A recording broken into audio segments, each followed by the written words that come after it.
Hello friends.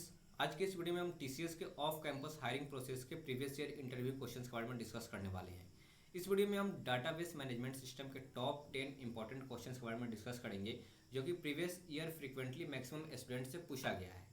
इसके अलावा आपका इंटरव्यू में सी++, जावा, उप्स जैसे सब्जेक्ट से भी क्वेश्चंस पूछा जाता है। तो मैंने उस सभी सब्जेक्ट का इंटरव्यू क्वेश्चंस का वीडियो इस चैनल पे अपलोड किया हुआ है, जिसका लिंक आपको नीचे डिस्क्रिप्शन बॉक्स और ऊपर आई बटन में मिल जाएगा, तो आप वो वीडियो भी प्रीफर कर सकते हैं।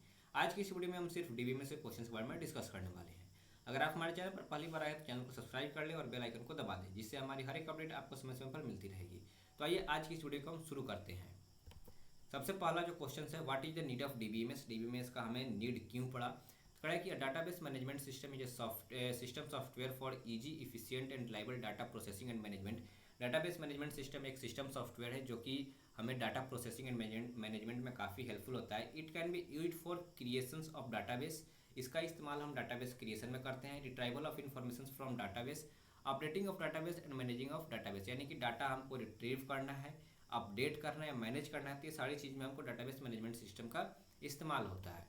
इसके अलावा हम what is data abstractions and data independence, ये दो टर्म है। ये क्या होता है। तो data systems comprises of complex data structure. Data system, database system जो होता है, इसमें क्या होता है, अलग अलग कॉम्प्लेक्स डाटा स्ट्रक्चर का इस्तेमाल होता है in order to make the system efficient in term of retrieval of data and reduce complexity in term of usability of users, developers and abstractions that is hide the irrelevant details from the user. मतलब क्या होता है, इसमें complex data structure का इस्तेमाल होता है। तो अगर कॉम्प्लेक्स डाटा स्ट्रक्चर का इस्तेमाल करेंगे तो क्या होगा कि यूजर हमारा जो होगा वो इफिशिएंटली यूज नहीं कर पाएगा और उसका जो कॉम्प्लेक्सिटी है वो काफ़ी ज़्यादा होगा। तो इसका हम क्या कर सकते हैं, मतलब कॉम्प्लेक्सिटी को कम करने में और इजीली इफिशिएंटली यूज हो, इसके लिए हम क्या कर सकते हैं, एब्स्ट्रैक्शंस का इस्तेमाल करते हैं, यानी कि इरिलीवेंट डिटेल्स जो है उसको हम हटा देते हैं। This approach simplified database design. इससे क्या होता है, मेरा डाटाबेस जो होता है वो क्या होता है, काफ़ी सिंपल और ईजी हो जाता है। The main purpose of data abstractions is achieving data independence in order to save time and cost required when the database modified or altered। यानी कि जो भी मेरा डाटा अगर मान लीजिए अल्टर करते हैं, यानी कि कुछ उसमें चेंजिंग करते हैं, तो वो क्या होता है, उसमें मेरा टाइम काफ़ी कम लगे, कॉस्ट जो है मेरा वो भी कम लगे। इसके लिए हम क्या कर सकते हैं, डाटा एब्स्ट्रैक्शंस का इस्तेमाल करते हैं।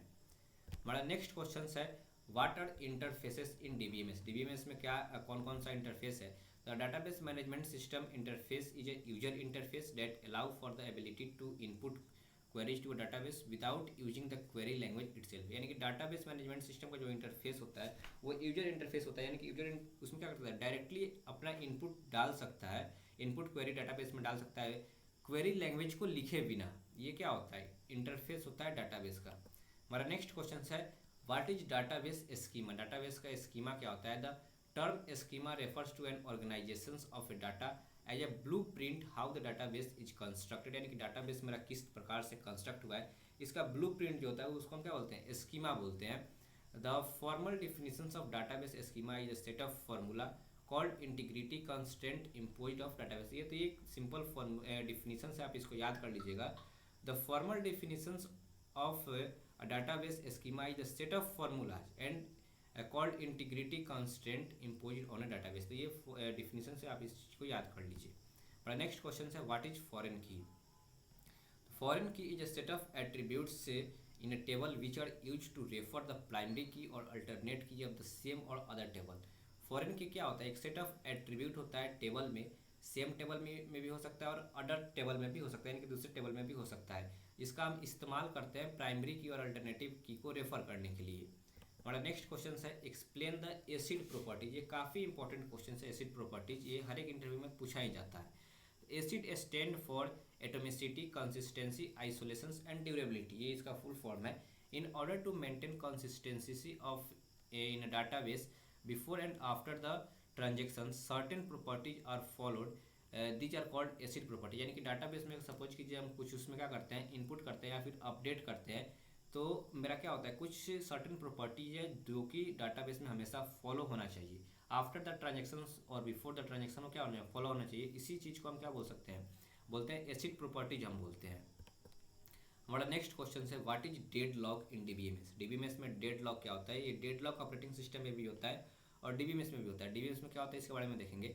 इन डाटाबेस से A deadlock is an unwanted situations in which two or more transactions are waiting infinitely for one another to give up locks। यानी कि इसमें क्या हो सकता है कि दो ट्रांजेक्शन हो जो क्या कर सके, एक दूसरे का वेट कर रहा है कि वो ट्रांजेक्शन गिव अप करेगा लॉक्स को तो मैं अपना काम करूंगा, और इस प्रकार से क्या होता है इनफाइनाइटली टाइम तक वो वेट करता है। Deadlock is said to be one of the most feared complications in DBMS as it bring hold system to a halt. जब भी डेडलॉक आता है तो क्या होता है, ये पूरा सिस्टम को हॉल्ट पे रोक देता है, यानी कि पॉज हो जाता है। तो ये काफ़ी मतलब क्या होता है, एक फियर्ड कॉम्प्लिकेशन होता है। हमारा नेक्स्ट क्वेश्चन है what is nested query in SQL, give an example.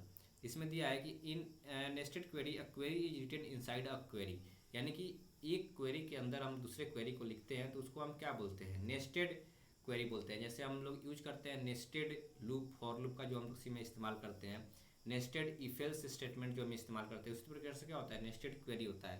The result of inner query is used in execution of the outer query. Inner query का जो रिजल्ट होता है वो मेरा आउटर क्वेरी के मतलब एक्सेस एग्जीक्यूशन में उसका इस्तेमाल होता है। तो ये था टीसीएस के ऑफ कैंपस में प्रीवियस ईयर में डीबीएमएस से पूछा गया कुछ इंपॉर्टेंट इंटरव्यू क्वेश्चंस। इसके अलावा बाकी जितने भी सब्जेक्ट है जैसे सी, जावा, उप्स, ये सभी का वीडियो मैंने आपको लिंक नीचे डिस्क्रिप्शन बॉक्स में दिया हुआ है और ऊपर आई बटन में भी है, तो आप उस वीडियो को भी जाकर देख सकते हैं।